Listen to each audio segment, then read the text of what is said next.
Hey guys, I'm Pixel Dan, and this is a review of the Mattel Ghostbusters Epic Creations Neutrino Wand. That's right, Mattel has given us some really cool prop-like replicas of many of the Ghostbusters pieces of gear. We've gotten the Ghost Trap, the PKE Meter, the Ecto Goggles, and now the next best thing, aside from having an actual proton pack to strap on our backs, is the Neutrino Wand here.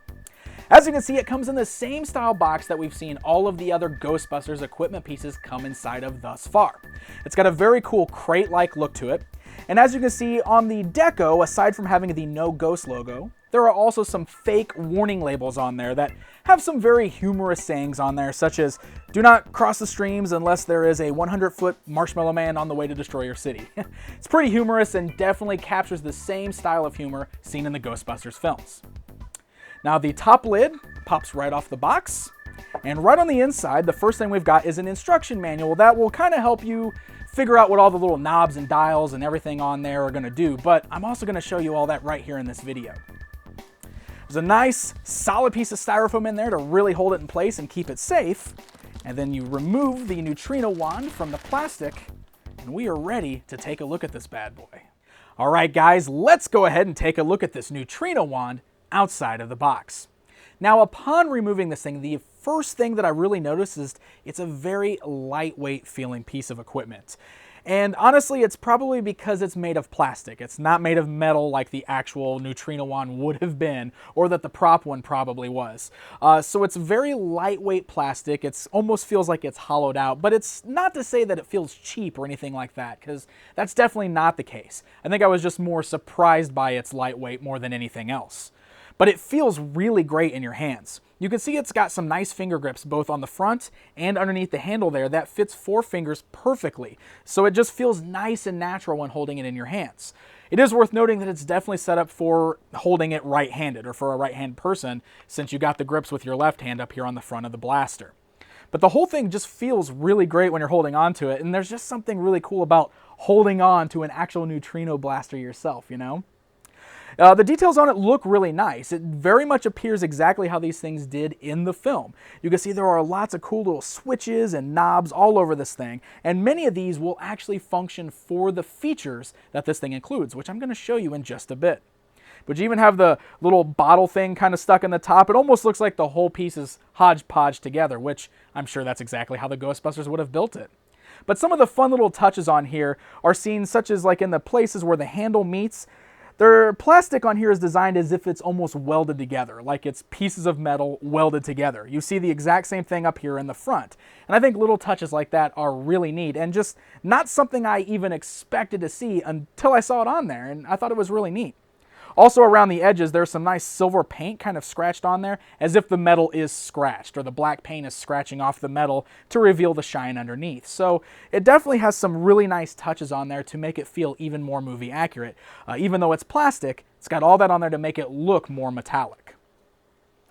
Even though we don't have a proton pack to go with this, this was designed almost to fit on maybe a custom-made proton pack, or maybe Mattel might think about coming out with their own proton pack down the line.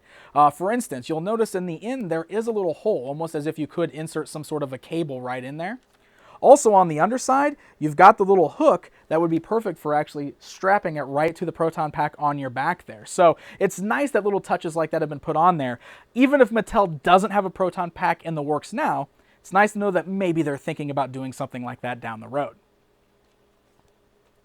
Now, of course, where this piece really shines is with all of the included lights and sounds, because not only does this thing light up nice and bright, but it features sounds straight out of the movies. And let me show you how that works.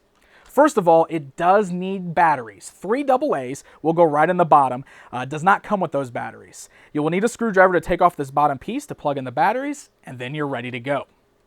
So you have all these little flips and dials and everything that I told you about. In order to activate this thing, you'll flip this bottom dial right here, which starts up a sound. You hear that cool little boot up noise, and we got the nice little glowing red light right there towards the handle to let you know that it's powered on and ready to go. Next up, you'll flip the second switch here, which gets all of your cool lights and everything ready to go. You're almost ready to blast some ghosts, but not quite. Another switch right over here that says activate. You flip that switch. Oh yes, it's that noise that we all loved hearing, booting up the proton pack, ready to fire off with those ghosts. I love that. Flipping the switch down, you get the boot down noise. It's just, I could just sit here and do this all day. I just love the sound of that.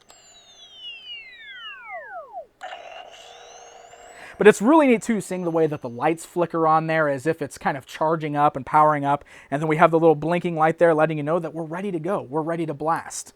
The last thing to do before you start blasting off your ghost is you push the little green handle right here, and it extends the end of the Neutrino Wand.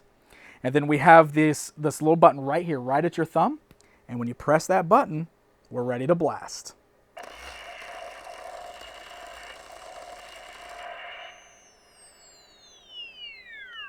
Not only are we treated to some really great proton sounds and some vibrations in the Neutrino Wand, but when you let go of that button, we even get a really cool little boot down noise.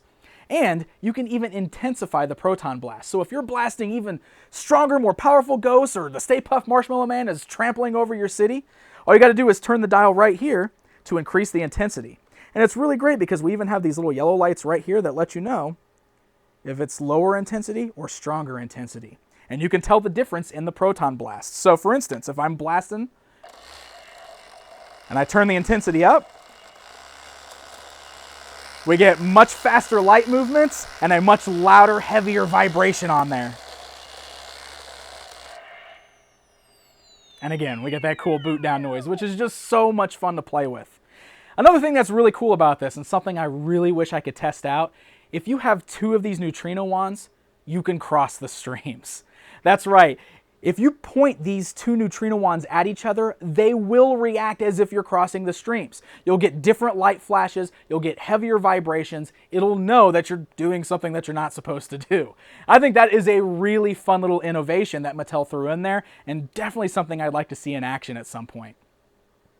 So, when you're all done, all you gotta do is flip all these switches, you'll get all your boot down noises, turn off your lights, turn off the overall power, and it's ready just to be displayed right there on your shelf next to your ghost trap, your Ecto Goggles, anything like that. You're a Ghostbusters fan, I think this right here is an incredible piece to add to your collection.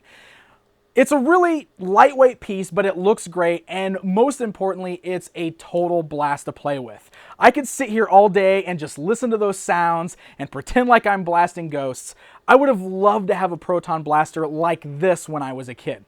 I'm sure, like a lot of you out there, I had that plastic blue one with the yellow piece of foam that you stuck on the front, and that's what I used to blast ghosts when I was a kid.